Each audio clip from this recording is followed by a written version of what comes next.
realm of the Drumheads podcast, where beats meet banter. Whether you're a drummer or just love a good music story, Drumheads is your backstage pass to the world of drumming and all things in between. Follow us wherever you get your podcasts, and please remember to subscribe. And now here's the show. That we've already started, so we can go ahead and get started if you don't mind. Yeah. So I'm good. How are you? I'm just finished the day's teaching. I'm currently doing quite a lot of teaching, so it's still quite a nice evening here. So that's good. How was your holiday? Yeah, I was only away for a few days, so it wasn't really a holiday. Well, it was a very short holiday. I mean, Definitely, one is better than none, sure, right? For sure. So, since we became friends on Facebook, I've noticed that you just said you finished teaching.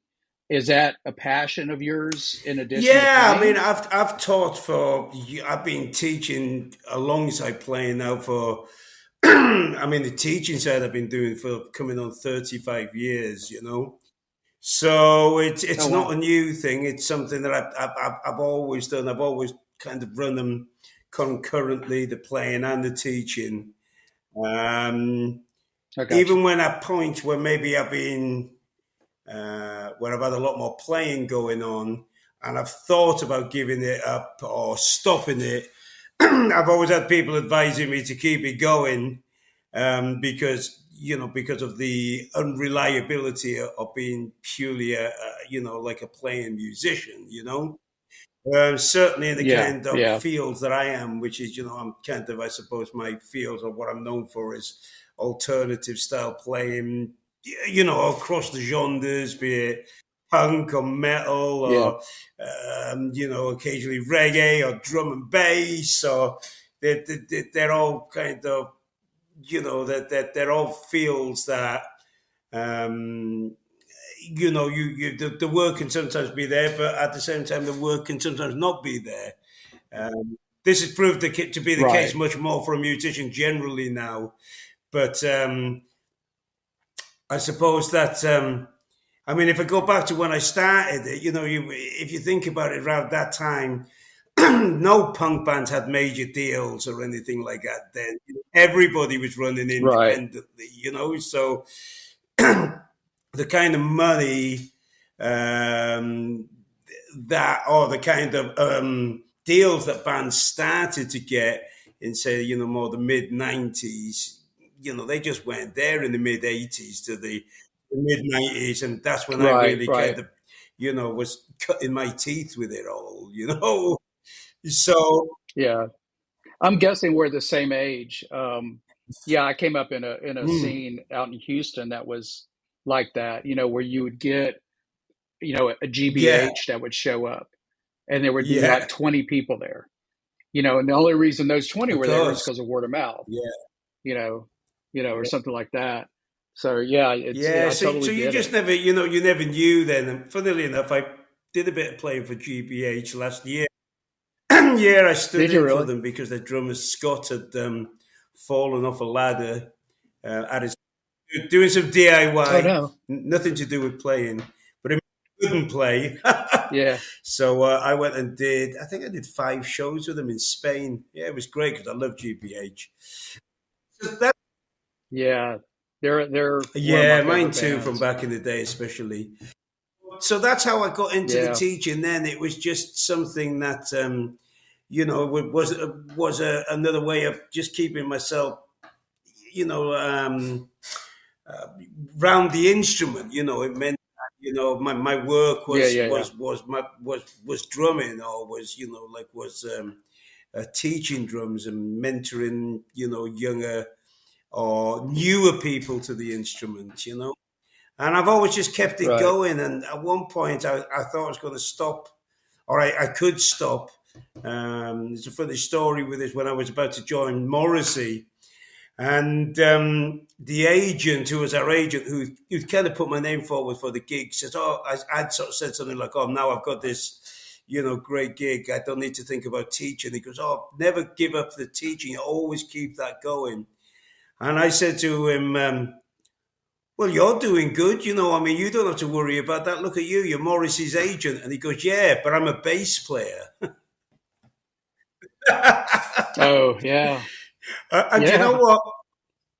I mean, Yeah, got a everybody's side got, gig, a right? side gig or a side hustle. But they were very prophetic words to me when I heard them. After that I thought, yeah, if I'm going away playing, I'm going to get somebody that comes in and works for me, or and does that, Yeah. keeps it going, so that when the work eventually ends, and it always does, I've got something to go back to. And that proved to be very Is useful for me, even with when the pandemic came in. Oh, So yeah, for sure.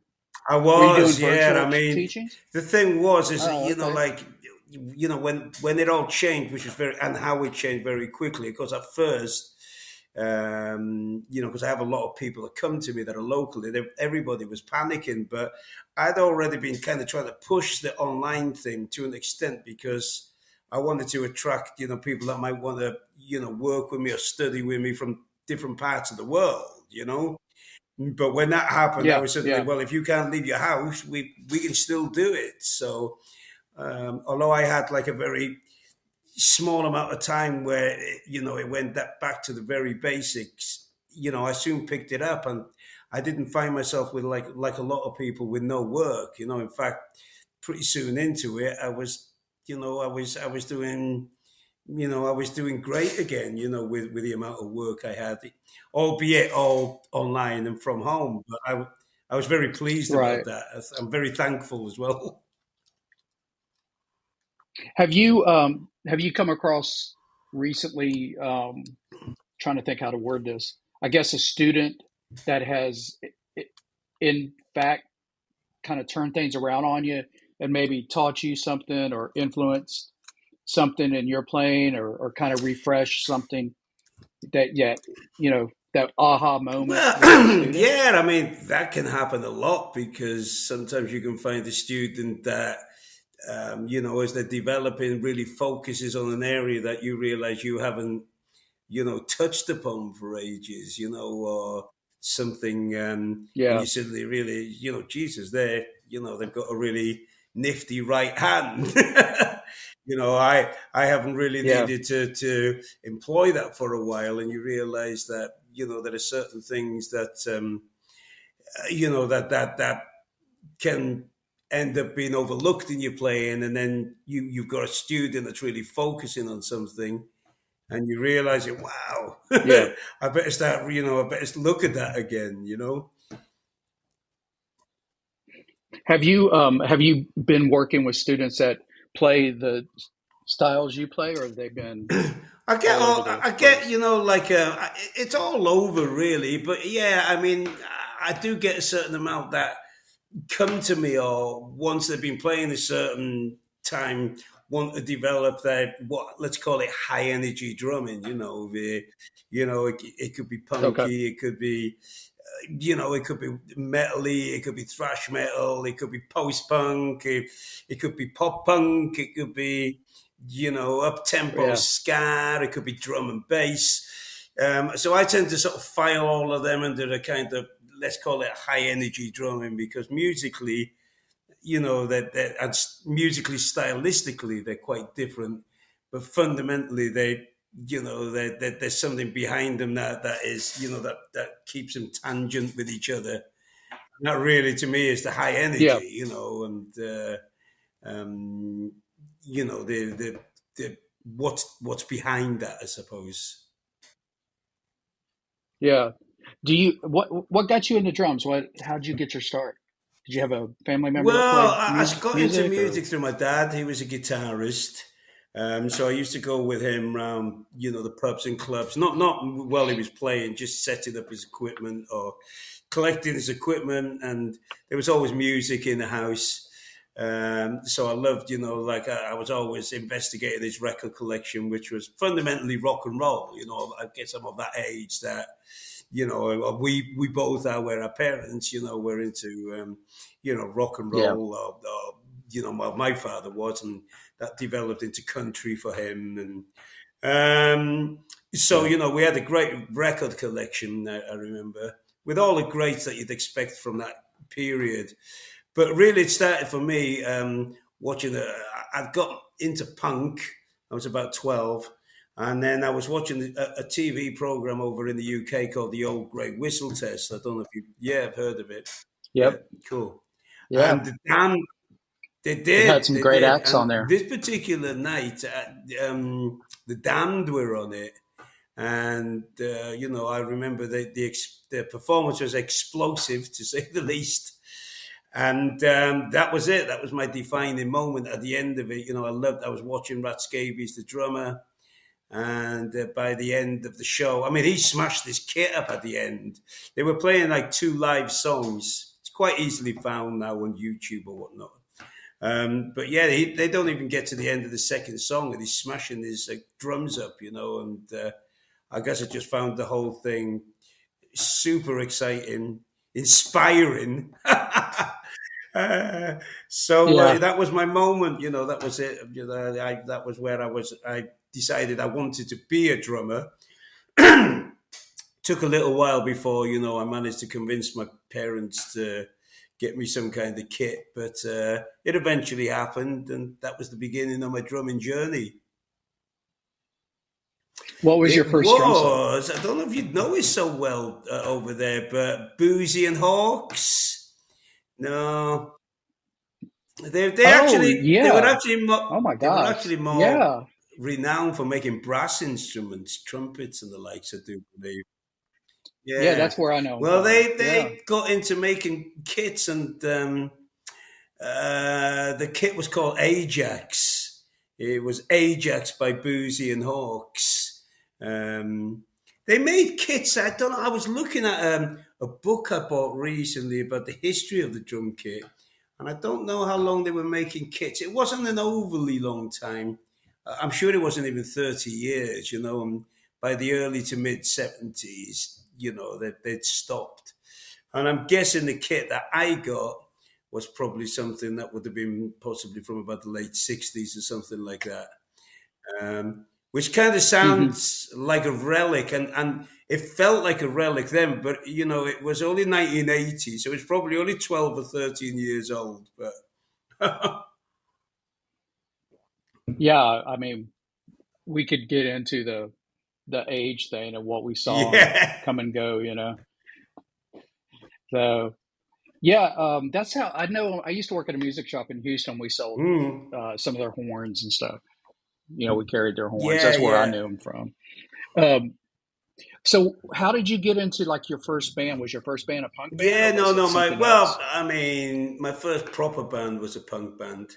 Of course, before that, I did the usual thing of playing on my own, and then you find out somebody in your school plays a guitar, or 2 guys play guitar, and of course, then all the guitarists that I knew, and there wasn't many of them, probably a handful, were all into what we were then calling heavy rock, and so if I wanted to play with other musicians, I had to, I was playing kind of, AC/DC and Black Sabbath tunes and Yeah. whatnot. But very soon after, I found a like minded soul that was much more into the post punk. And so my very first performance in school, we were playing a song by a band called Magazine. Do you know Magazine?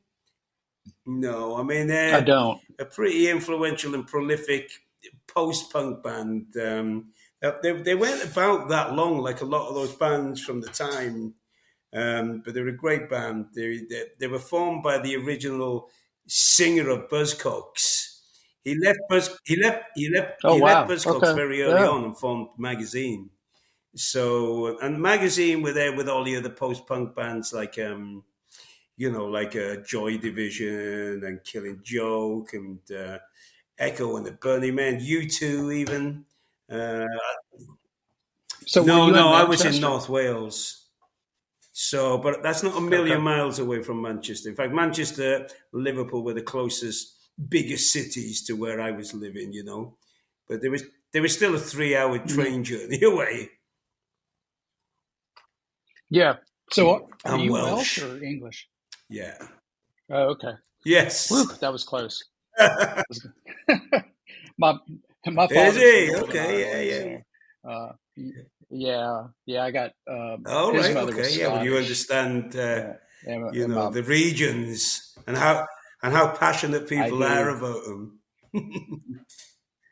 Yep, Yeah. I sure do. Um, well, once you got playing, were you regularly getting gigs? What got you into like kind of that next step of maybe playing with somebody, like the Damned or whatever? Well, What took I you down had that my road? first proper band after doing that jamming that I was saying. Eventually, um, there was a band that we formed together in my local town. I come from a town in North Wales called Holyhead, which is to port to Ireland actually. Yep. Most people who've caught the boat from mainland UK to Ireland have probably come through Wales, and it's the main port. It's the main port for Dublin, so that's why a lot of people know it. Yep. Yeah, we had our own little band called Alternative Attack. It was the first band that I released something commercially. There's a single. We did 1 7-inch single that did the rounds. And through that band, it started as a band when I was still in school, but by the end we were starting to, to get gigs further afield and, getting bits and bobs where we were traveling into England. We were playing with other like-minded bands. English Dogs were a band that we played with. Yeah. And I ended up Wow. playing, yeah, Really? and Broken Bones because we had that kind of crossovery. By then, we were that kind of crossovery punk hardcore stroke, thrashy metal kind of thing. So, Yeah. Did you ever get an article in Kerrang about you no, guys? no, we didn't actually. We didn't get that far. The first band that I kind of would have been connected with Kerrang would have been Sacrilege. So yeah. Oh, wow. So but before that I joined English Dogs, and that was really kind of how I started to to break ground with kind of moving forward as a player, getting into Yeah. more established bands. So I played with English Dogs only for a very short while, and then they were finishing it. They were splitting up, but Sacrilege were just really starting to take off, and they needed a drummer, so I joined Sacrilege, and that was in. Do you ever cross paths with Nigel Glockler No, no, from because Saxon? I mean, again, when we go back to what we were saying earlier, even though with Sacrilege, we had pretty much the best deal a band could have at that time because it was on the same label as the likes of what Metallica were, releasing their music on in Europe. Um, it Was was it Music Music for for Nations, Nations? but they had a Okay. subsidiary called Under One Flag. It was the same label, and GBH were on the punk subsidiary called Rough Justice. So it was all basically, Yep. one place. But I Yeah. suppose they were trying to, in some way, sort of categorize it slightly. And Music for Nations, I suppose, became the more mainstream. Under One Flag was, like the thrash division, and Rough Justice was the punk Yeah. division that had, GBH. Oh, I had no Yeah, idea they were yeah, and all the associated Exploited with were you. on it as That's well, I think. But even though we were yeah. Yeah. doing that, it was still very much removed from the likes of bands like Saxon and things because they were the mainstream metal bands of the early '80s that were dealing with much bigger record labels. So those kind of Hmm. bands, Saxon, Iron Maiden, Motorhead, etc., etc. They were bands that were all primarily dealing with major record labels, whereas we were still very much. Yeah. I mean, okay, we were on Music for Nations, which was by far the biggest, but that was considerably smaller than any, EMI or or Warner Brothers or Sony or whoever. Yeah. When you were starting out and learning drums, did you have a drum I instructor didn't. yourself? And it wouldn't be. It would have been something I would have very much gone for had I. But where I lived, it wasn't really, like a town with a. There were plenty of musicians there, but it really was all the musicians were there. Were were unschooled. I mean, my father was self-taught. I knew some good older musicians than me, but they were all self-taught as well. And although they were happy to Yeah. pass on tips, nobody would have considered themselves a teacher, and nobody really wanted to teach. I think they were just a bit, um, you know, I suppose they were a little bit. It didn't cross their mind to see themselves as a teacher. You could ask them, "Oh, how do you do that?" Or then they would tell you, "Well, I just came about this by doing that," or "I practiced this," or "I heard this Yeah. record and I got it from that," and that was it. You went home and found the record and tried to do what they'd done. Right. Yeah. Yeah. That's how I Mm. learned. I was self-taught. Was a Yeah. guitar player originally, and stole a pair of drumsticks from the Oh, music shop brilliant. I used to work at. Took Yeah. them home and Yeah. learned how to play. Sitting on my bed with a pair of headphones, Yeah. playing Yeah. along That's with the great. album. And then I would do like you did. I would go to, if I knew a Mm. drummer or would see someone, I would go over there and introduce Yeah. myself and then ask them, hey, how did That's you right. do this beat? How did you do this? And when I get introduced to ghost notes, it was all over Yeah. after that. It was like, oh Yeah. my God. It can take one little So thing that kind of can change so much, can't it? I mean, I struggled very much for the first few years because there was nowhere I could really go, and where I lived, it wasn't exactly prolific for touring or traveling bands to come, by. I'd see the odd gig that were very impactful on me, but generally there wasn't a lot going. But once I was sort of hit that sort of 16 mark, I could start going to bars or was that old, bit older to travel further afield. That's when it really opened up to me because, I could go to local bars or pubs, as we, lovingly refer to them more over here. And if I was, if I could see a drummer, I could get close to them. Maybe sometimes I could even stand by the side yeah, in the break, like you said. You could go over and introduce yourself and say, "Hey, how did you play that bit that I seen in that song that you did? Where you did that peculiar thing." And then that's when you'd be getting the nuggets, the golden nuggets of information. right.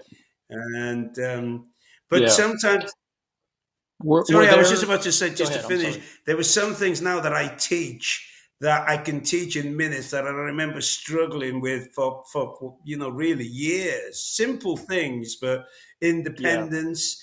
I mean, I do this whole thing on my YouTube channel about what's become an iconic rhythm called the D beat, and Hmm. the D beat when it's played in its most authentic sense is based on the fact that really it comes from a drummer that at the time doesn't have the independence to be able to keep their right hand playing a quarter note pulse, so that right hand follows the bass drum. I mean, we've all done it, I suppose, and a greater or lesser extent in something we played when we're very young to when we're very new to it, Yeah. should I say. And that's a perfect example. I played it like that, but I would hear, and I always remember it was the drummer from GBH, actually, Wilf. He could play it what I call correctly. He could play it, with the right hand, keeping the quarter note pulse, the 1, 2, 3, 4, ting, ting, ting, Yeah. ting, ting. Well, the basis of the rhythm is dum dum dum dum dum, and that to me at that time was wild independence, because there's no way Yeah. I could do it. But when I teach people it, and not necessarily as a D beat, but just as a rock rhythm where it's just a little bit more developed than maybe something that's come before it, you show it to them and you Yeah. show it how it's written down, and you understand the relation between the bass drum and the hi-hat. It's like the mystery is taken away immediately, and they're playing it very quickly. But I can always remember back, for me, it was so Yeah. frustrating. Did a lot of those bands that from the new wave of British heavy metal back then, they were playing Mm. that. That was a very popular thing. And it was bands like Motorhead that Phil Taylor Yeah. used to play that stuff. and Yeah, it's very still much. I there. mean, I've said it because I've done like, I've even interviewed, Tez from Discharge and John Marr from Buzzcocks that I considered, if we draw a line somewhere where, it appears in punk, they're the two guys really. But you're quite right, of course. Phil Animal Taylor was playing it with Motorhead. It appears, in lots of songs before, and there's no question that Yeah, Motorhead would have been a massive influence, on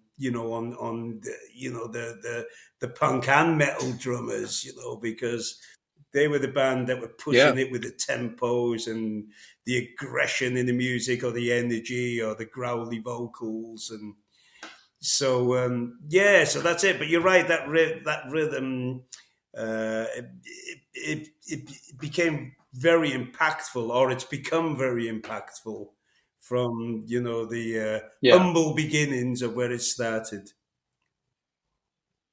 Right. That's like that guitar riff from 2 Minutes to Yeah, Midnight by Maiden that a yeah, lot of bands pick yeah, that yeah, up, and it just now it's funny because and people are like, man, they ripped that off from yeah, Iron Maiden. It's like it's yeah, just a riff,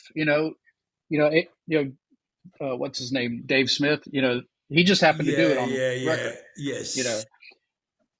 So, was there anybody that when you were in the middle of like coming up playing any sort of like a gig, you went to go see a band, you went to go see, no matter who it was, that the light came on and you were like, this is really what I want to do? Well, that had already happened, really, from watching that footage, of the dam. That was this is what I really want to do. I mean, from that, it was just a case of developing, or just trying to do, Yeah, like trying to become better, trying to be inspired by what I was seeing. I mean, the very first gig I seen before I was a drummer, I went to watch Buzzcocks play, but and I was 12, but the support band was Joy Division, and yeah, mad, wow, yeah. And I didn't even know there was a support band. I'd never been to a concert. I didn't realize you had an opening act. That's how yeah, naive I was. But yeah, the great thing about like that period that I remember, and maybe it's just because it's the period I remember, and it's the period I started with. There was a lot of variation in what you file under the word punk, because you had the old right, school punk, so you had your bands like your Sex Pistols, the Damned, the Clash, the Stranglers, the Jam, and there's enough variation there. And then of course, from your side of the pond, the Ramones, the Dead Boys, Richard Hell. You got all that going on. yeah, That's just from the first, year. And then by the time you're kind of getting into the very late 70s, from over here, for me, just as I'm really getting into music, you've got the post-punk thing, you've got Public Image, you've got Joy Division, as I was saying, Killing Joke, Echo and the Bunnymen, U2 even, drastically different sound, and right, playing, drastically different playing style. Very, soon, even around the same time or shortly after, you've got kind of, the next wave of punk coming with Discharge, GBH, The Exploited, and then what was most very influential and explosive to me was the American band, so Dead Kennedys, Black Flag, Bad Brains, one of my all-time favorite bands. yeah, All of that was kind of, for me, what was going on in my, like my first 18 months of drumming, So there was an awful lot to draw from.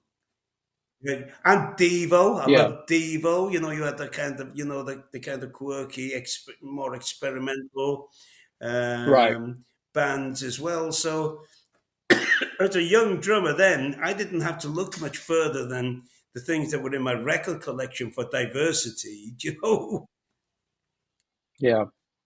Yeah, I was the same way. I started getting Yeah, Kerrang magazine and Circus, and just would be enamored with yeah, this, reading these magazines, and then I would go, oh, well, I want to hear what you know exploited sounds like. I want to hear what yeah, whoever name the Damned, yeah.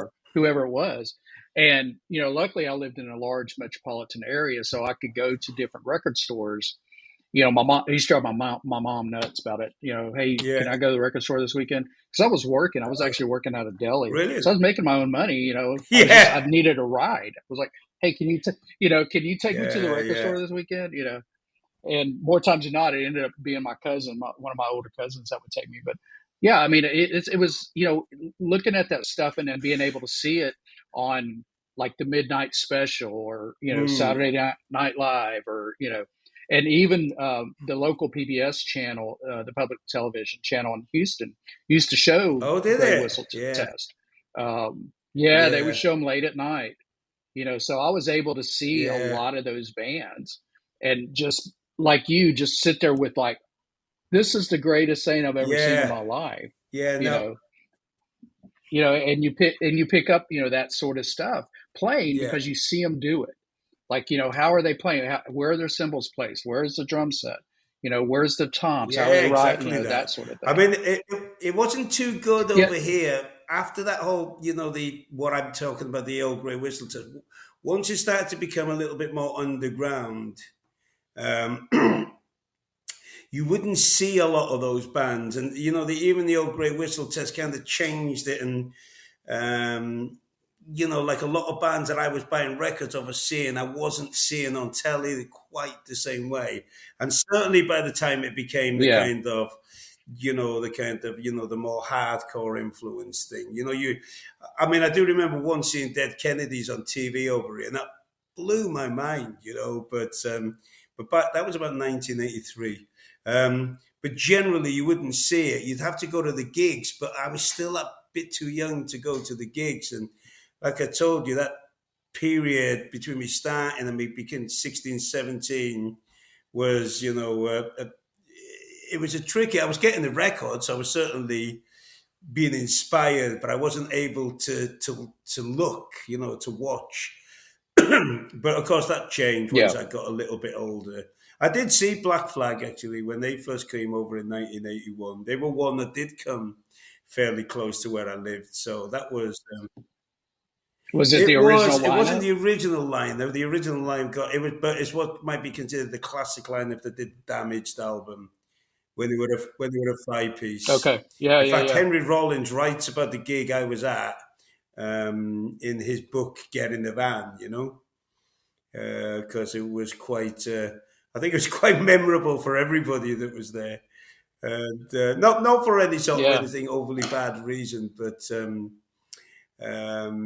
the gig ended because some of the punks had bullet belts, and some of the belt broke, and somebody threw a bullet at the stage, and it hit Greg Ginn, and he collapsed. It hit him in such a way he fainted. Yeah, Really? and so that was the end of the gig. But I've got some great photos from that. I've got the set list from that gig, and I've shown them to because Ian Mackay was on that tour, and I met him once, and I told him I had it, and I sent them up to him, and he sent them to Henry Rollins, and so Yeah. yeah, That's funny. Yeah, there used to be a place in Houston called the Arts Annex. I don't know if it's still there or not, but we used to get yeah, did bands you? like Black Flag and D Yeah, Kennedys and yeah, yeah, GBH. yeah, That's where GBH played. And it was funny for myself. It was, it went from my family's influences mm, of rock, yeah, The Doors, bands like mm, that, Led Zeppelin, into kind of skipped over and went over into like punk, and then went into the new wave of British heavy metal. And then I rode both sides because I was skating. yeah, I had friends in both scenes.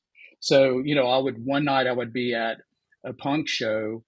The next night I would be, banging my head, yeah, with Motorhead or something, seeing the same people, because like the Skins in Houston, they yeah, used to right, go to the okay, metal yeah, shows, you know? You had Yeah, this cross pollination. It was, I mean, I out of all the things that I've done in my life, that is a great memory for me. I yeah. love what I went through. I wouldn't have changed No, I anything. mean when you're You know, somewhere like that, it was something I was always envious when I was young because, um, I always. I mean, I used to go to Manchester from when I was young, from about 13. Um, but I couldn't stay for the gigs. I mean, the problem was it was 3.5 hours away on the train.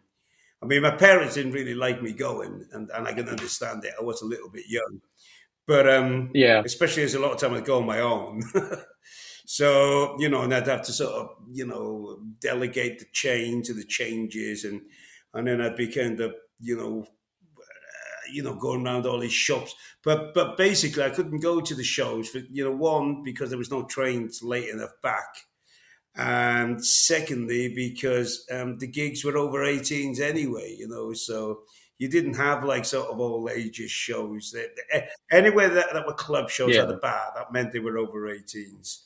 So, and that yeah. even if I tried, and I did go to the odd gig like that Black Flag one of the things, but I wouldn't have.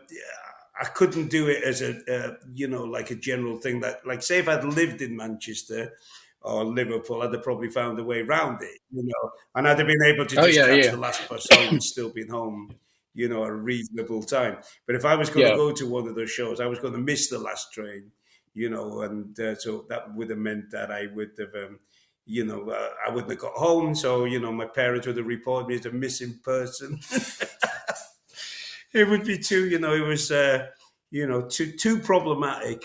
But as I said, that did change. Once I was a little bit older, and especially once I yeah, learned to drive, and then I was much more independent in every aspect. I mean, I was able to, yeah, go to gigs. I was able to drive myself to gigs as a drummer. That's when things started to move forward for me. Really, yeah. Has your setup changed? Your drums have you changed them through the years, or they've Is been it pretty what is it? What the is in same throughout? the make or my configuration or both? Just the Yeah, the configuration or both. configuration, yeah, has changed somewhat throughout the years. I mean, sometimes it's expansive, sometimes it's not. It really depends on like what I'm doing. I mean, I did a little bit of work, and have been, up until recently for a death metal band. And when I started that, I decided, yeah, when I Wow. decided to do that, I decided to be indulgent, and I expanded the kit considerably. I mean, fundamentally, I suppose I use generally a 4 or 5 piece kit, and work from that. But once I sort of, was doing that, I thought, right, okay, I'm actually going to, I've used a double pedal for 35 plus years, but I decided no, I'm going to go for the double bass, and I added sort of 2 concert toms, I had 3 rack toms, a floor tom, um, 2 sets of hi hats, 2 chinas. So I just expanded on what a setup may be. But when I'm playing with, say, Sham 69, currently that's a 4 piece kit. It's back to a standard 4 piece kit. The only thing I allow myself Yeah. to be indulgent is I have a China symbol. Well, I mean that's overstepping the Yeah. bounds, Spike. So you know, going Yeah. too far, Well, man. you, Um, sometimes you can play with people they don't. I remember taking the China symbol when I was playing for the Damned, and it got commented on. Yeah. really, I think Captain Sensible that's says funny. something like, I don't remember seeing one of them in the drums, on the typical drum set in '77. So I Wow, kind of, but I've that's seen I've funny. seen people in the band using them since. Of course, it was just probably just a Yeah, sort of little comment, just to acknowledge, or to make a point that he yeah, could, had clocked that I was bringing something a little different in. yeah. With you adding the extra bass drum, was it a period of adjustment compared to using a double Yeah, I pedal? mean, I'm gonna, yeah. It, it, it was. I mean, I did it for a few reasons at the time. One was because a lot of the kits that I was using when we were, like because we were doing a lot of fly-ins to gigs, and so the kits would be there'd be kits that are set up, like or supplied for you. And sort of a Right. lot of them Yeah. were semi-built, and I found it to be more problematic trying to get rid of the bass drum just to set up my double pedal. Um, so, and also I wanted to kind of I felt as if we're playing kind of that music. I wanted to kind of develop the feel and have a bit of experience of working with a double bass drum, which is quite a different animal Yeah. to a double pedal. I mean, it's a lot wilder. It's I can see why you get like a lot of drummers that still go for the aesthetic of the double bass drums for the look, but set up a double pedal to play essentially on one Yeah. single. Yeah. Because the first thing is when you've got the sound coming at you from two places, and two big bass drums, it can be somewhat a bit it can throw you a bit, and and Yeah. it's great for the kind of your let's for like your kind of obviously Motorhead would be the perfect example, through to even kind of your Metallica and Slayer. But once you start getting into kind of quite intricate, tricky, um, double bass or double pedal patterns, it can be a bit disorientating because the sound is coming from two Yeah. areas. It doesn't matter how much you try and dial the bass drums into, to sound the same. They don't. Just the fact that the air is Yeah. coming, it's being moved in different directions, and so it's great for the powerful, relentless, But as soon as Yeah. you start to to move away from that and start to play kind of just more maybe unusual patterns. As I said, it can be a bit disorientating. Are you using I have triggers been, with those yeah. I was using those ones? triggers with it, so and the triggers helped with that, of course, because it's one consistent sound. And with the triggers and the double bass drums, I think I like that a lot, almost more than the double pedal we won, because it's not so prone to mistriggering, you know. Yeah. So there's all sorts of stuff like that. I mean, I used to use kind of like the double pedal when I've been playing fast hardcore, and I think I prefer that. Like the single bass drum and the double pedal. I think it works better. Yeah. So it's really it's all dependent on what you're doing, really. A big part why I ended up using the triggers while I was playing that stuff. I mean, that's finished for me now. But when I was doing it up until recently, was I just had a bit more control over it, um, for the sound and also for the monitoring, because I found that again we're just kind of flying in and using different kits and different, like just basically different stage crew. Sometimes when I was trying to get the monitoring back of the bass drums in my in ears, because you've got the two bass drums and two bass drum mics, I'd be getting, way too much spill from the bottom of the snare, which is a very Oh yeah. unpleasant Yeah. sound. you know, it's not like when you ask, "Oh, can you put a Yeah. bit of snare in my ears?" It's the bottom, and you can't control it. So that's another Yeah. side to it, that the beast of the double bass drums. Where of course when you have your trigger, you just ask him, right? Can I just have that sound? It doesn't, because I don't really like the rest of the kit in my in ears. I just tend to find that you ended up getting bludgeoned with volume in the end. It's like, oh, turn that up a bit. Oh, turn that up a bit. Oh, now I can't hear. Do you play with a click track, or I've have you played ever with a played with a click click track? track, yeah, many times, but and certainly in the studio for the most part, I always do, but not live, not with the the bands and the music I do. It's not really something that's proved to be necessary up to now, you know. I mean, sometimes, say, like Right. when I was playing with Yeah. Morissey, we'd have certain songs that would have some kind of backing track going on. So, of course, for that track, there would be a click, but it wouldn't be like something that was for the whole set. It would just be for certain songs Yeah. that might have some kind of sequencer part going, or an orchestrated part or something, you know? Yeah. What are there any drummers that you look at today that really amaze you? Anyone aside from the usual suspects?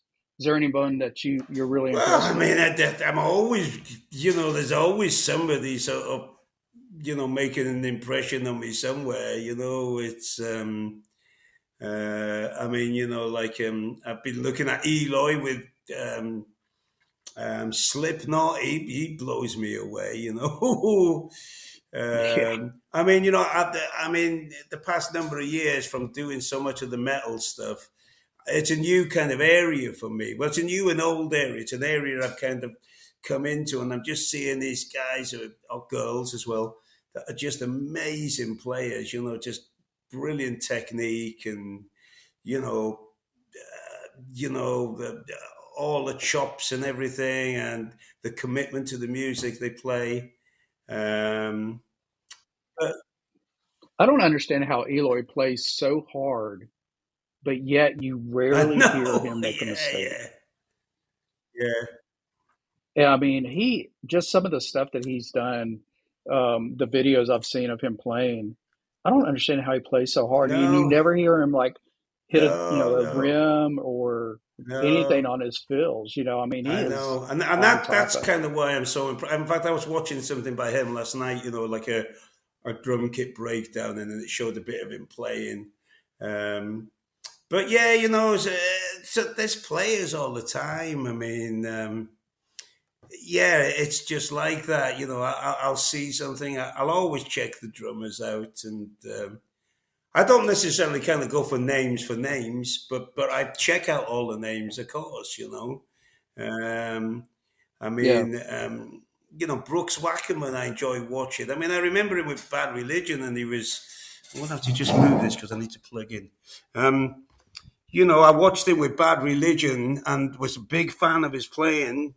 But when I heard him with Avenged Sevenfold, it was another thing again. Oh yeah. Yeah. Um, you put up a video of you playing like sitting on the side of the Oh, yeah. stage with your pad and you're warming up. How did Well, that that was come the only along? the weekend before last, and I was playing with Sham '69 in France, and Fishbone were on the bill, and they were actually on just before us. So, I've been a big fan of Fishbone since I first heard them in '88. They've been going, I suppose, for a while before that, but they kind of made inroads in the UK around '88, '89 was where they really Yeah. started happening for them. And I've been a big fan. I loved all those kind of bands that were, because I was a big fan of Bad Brains for many years before that. When Living Colour, Fishbone, Chili Peppers, Faith No Yeah. More, all those bands. I loved them just because of how they were drawing on the different influences. So, but yeah, coming back to it, so Fishbone were one of them. And then they were on the bill just before us. So I was like, well, I'm not going to miss them. Normally, as much as I do try and watch a band that's playing before I play, often it's not the best time for me. I can't focus. I feel as if, it's just one of those, the job in hand, so to speak. So I'm Right. better to kind of just, to just find myself my space, get my pad out, start warming up, just getting into the sort of vibe, ready to play. Um, And then Yeah. normally I'll try and go and watch a bit of the band. I want to watch them, but it's just my mind is elsewhere. But so with this one, I thought, well, I've got to do that. But I thought, and then the way they set up, because the drummer was set essentially, set up side of the stage and not in the traditional spot. So it meant that I was behind him in the wings, if you like, I would, not, I Yeah. wasn't sort of behind him if he would have been set up in your typical back of the stage facing forward. So I seen the kit was there. I thought, right, I'll just go in the wings with my pad and, you know, and Yeah. play, kind of not play along, but lock into their tempos and rhythms.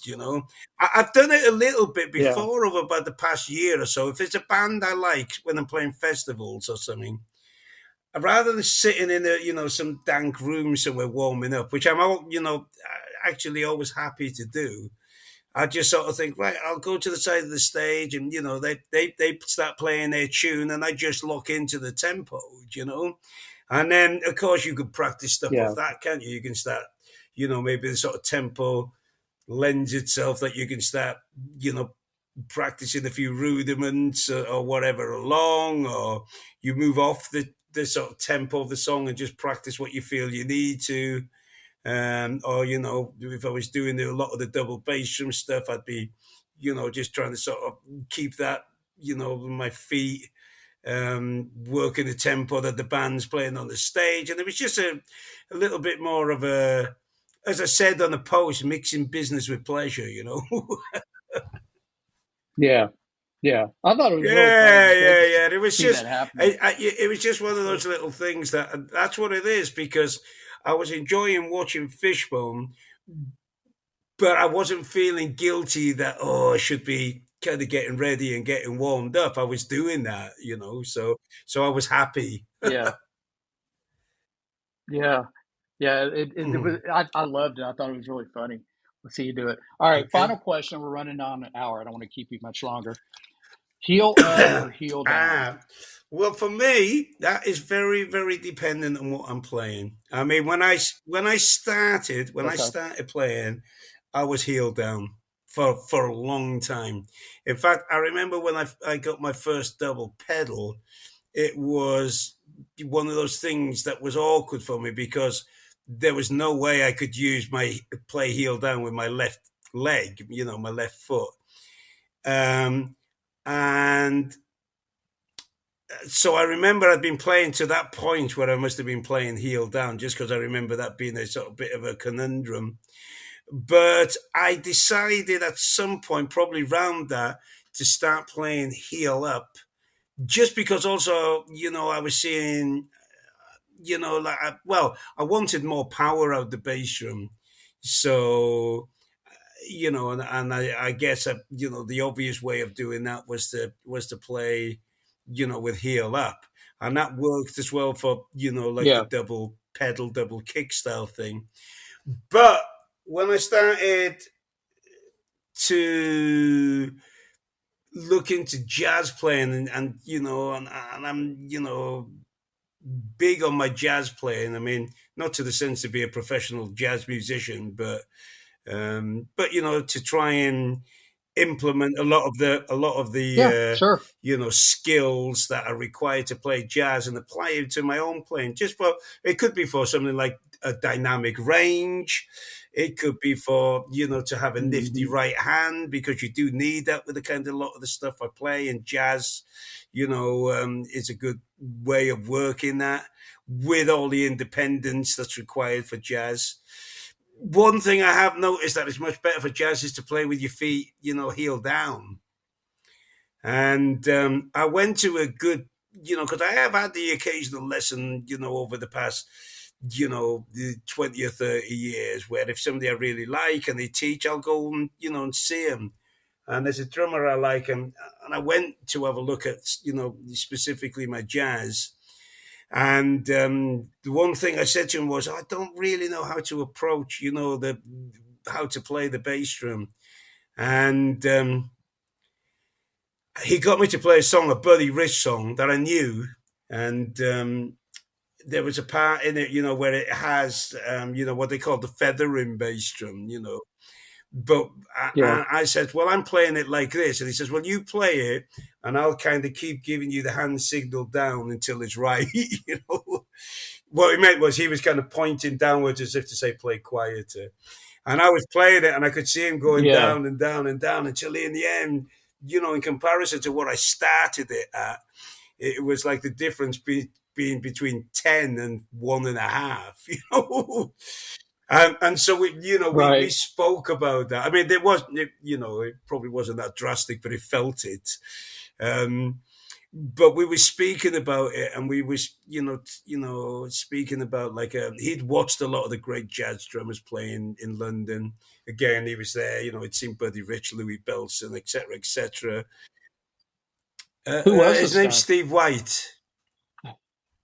He played with Okay. Paul Weller. That's what he's well known for. But he's a Oh, great, okay. he's a really. I first heard him on an album that was a jazz album when he was about 17. Like a live jazz album, and his playing was great on that.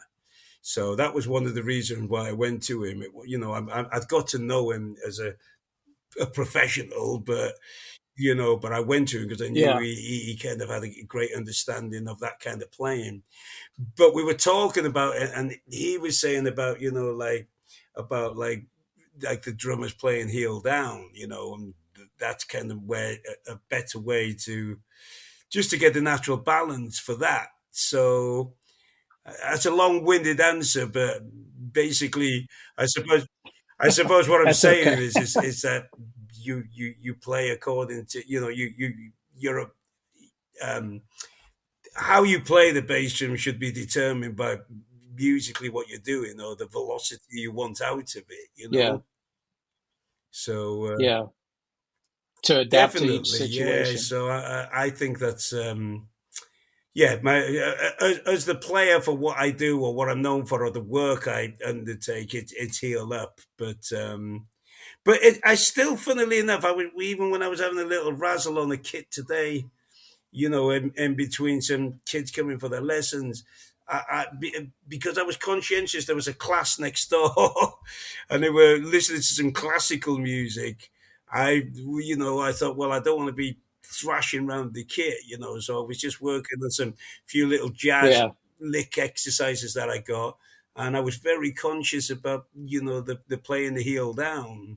So it is something that I try to be mindful of that does get practiced with me. Yeah. Yeah. Well, Spike, thank you for coming on. I Well, thank really you. appreciate it. I've It's been enjoyed fun. it.